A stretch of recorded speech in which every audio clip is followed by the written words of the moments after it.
I recognize for 5 minutes the gentleman from Texas, Mr. Green. Thank you, Mr. Chairman. And this is my first opportunity to sit as ranking member.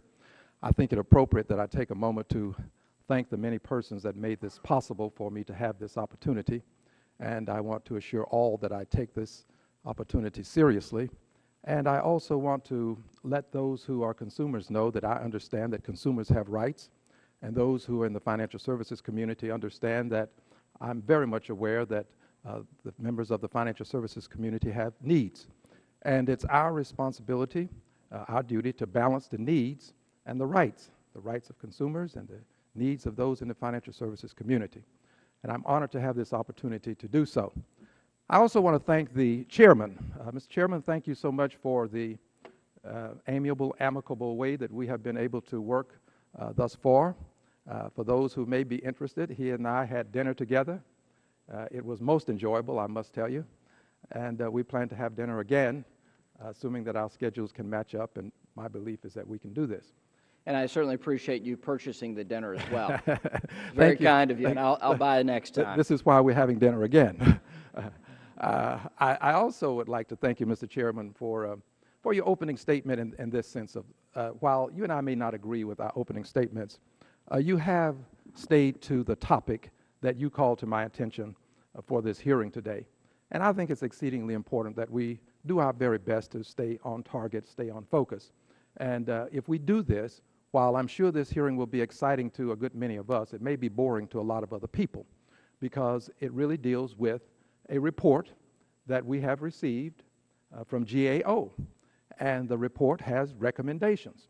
And we understand that a newly instituted organization of the magnitude and size of FSOC has to have time to get up to speed so that it can work efficaciously. The truth be told, if you go back to 1933 and you look at FDIC, which is probably the forerunner to what we have today, it is a paradigm quite similar. If you go back, you'll find that it took years for the FDIC to get up and running to the extent that it was as effective as it ultimately has been, and it has been quite effective. So today we have this opportunity to look at FSOC. We will also look at the Office of Financial Research, and we will look at the recommendations that have been made. I'm going to ask my colleagues to do as best as we can to pay as much attention to what is being said and to take seriously the recommendations of GAO. But I'm also going to look closely at what FSOC and the Office of Financial Research have by way of responses. I have had an opportunity to peruse the report, and I don't find anything in that report that is exceedingly detrimental. The truth is they've made some recommendations that we have to take seriously. And I look forward to our working with the two entities and with the other members of this committee to make sure that we find a good way to move forward with an institution that is dearly needed for the benefit of consumers and the financial services community. With a minute and 28 seconds left, let me just share one final thought. These are not easy times. They're not the worst of times, and they're not the best of times. But these are the times that will give persons who mean well and who want to work across lines to work together.